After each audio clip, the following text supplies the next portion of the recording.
Update lang ng mga naka-join na sa Weavers as of now ay nasa 61,000 na nga po ang member ng SB19 Weavers community. Mula sa HB18, 61,000 strong and still growing. Congratulations to SB19 for reaching 61,000 members on Weavers community. This milestone is a testament to the unwavering love, passion, and unity of 18 all around the world. To all 18 who haven't joined yet, this is your sign. Come and be a part of a space where we can support SB19, connect with fellow fans, and celebrate every achievement together. Let's continue to grow louder and prouder. Here's to more milestones, more memories, and more moments with SB19 Mahalima always. Samantala, hindi naman nagpahuli ang Watson dahil mayroon silang pa-teaser. Although alam na to ng mga fans, say ng Watson sa kanilang post, a glow up that hits like a clean dance break. Yeah, it's coming really soon. Get ready for a collab that brings sharp moves, strong energy, and a glow that's ready for the main stage. You won't want to blink. The reveal is just around the corner.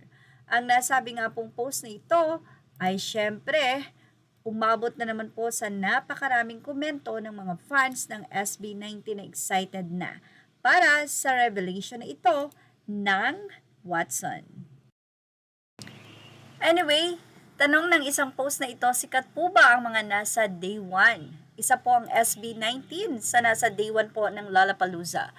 SB19 Lollapalooza in day 1, may nabasa akong comment sa isang video ng 80 na napanood ko at ipinakikilala nila ang SB19 performing on Lollapalooza.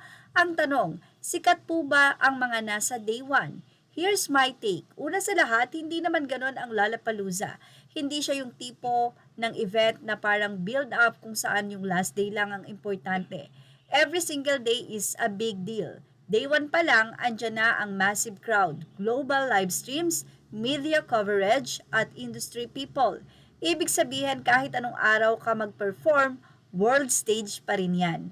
At isa pa, hindi nasusukat ang value ng artist sa schedule nila. Mas importante pa rin kung paano nila nakuha ang crowd, kung gaano kalakas ang performance, at kung anong impact ang naiwan nila pagkatapos nito. In fact, may advantage pa nga ang day 1. Fresh ang audience, mas mataas ang energy at sila ang nagsiset ng tone ng buong festival. And let's be real, for SB19, this is bigger than just anong day sila. Being part of Lollapalooza, especially under the others category, independent path, is already a huge milestone. Hindi yan madaling makuha lalo na kung hindi ka dumaan sa malalaking international agencies. So para sa akin, say ng isang fan na ito na si Annie Bravo, para sa kanya, hindi ang tamang tanong ay sikat na ba ang nasa day 1. Mas dapat itanong bakit sila nandyan. Kasi simple lang naman ang sagot, pinili sila, deserving sila, at may papakita sila sa mundo. At the end of the day, hindi mahalaga kung day 1, day 2, o day 3. What matter is they here, they are there, they're representing the Philippines, and the world is watching. And ayon sa research, wala raw talagang official ranking ang day 1 or versus day 2, 3, 4 sa Lollapalooza. Pero hindi rin random ang scheduling. May basihan pero hindi siya simpleng mas mahina ang day 1 or mas sikat ba ang mga sumusunod na araw. Ano nga ba ang basihan ng schedule? Headliners distribution. Ito yung kadalasang factors. Hinahati-hati ang malalaking artists, halimbawa, ang mga sikat na sila Billie Eilish, Travis Scott sa bawat araw para pantay ang crowd. Genre balance or genre balance. Hindi nila nilalagay lahat ng parehong genre sa isang araw. Puro hip-hop or puro rock. Availability ng artist. Depende sa tour or schedule. Minsan kasi hindi free ang artist sa day 1 kaya ilalagay sa day 2 or hindi free sa day 2 kaya nasa day 1. Crowd control and demand. Inaayos para hindi sobrang siksikan sa isang araw lang. Production needs. May artist na may malaking stage setup kaya naka-schedule sa specific day.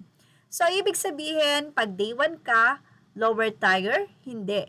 Madalas, may malalaking headliner din sa day 1. Minsan nga, opening day, mas malakas agad para ma-hype ang festival. Reality check, lahat ng day sa Lollapalooza ay pantay ang value. Ang pinakamagandang day ay depende sa lineup na gusto mo, hindi sa day number. Bottom line, walang ranking system na mahina ang day 1. Ang scheduling ay strategic, balance at logistics. Well, yan po ang ating showbiz top update. Thank you for watching. Images are all credit to the rightful owners. Please like, share, and subscribe.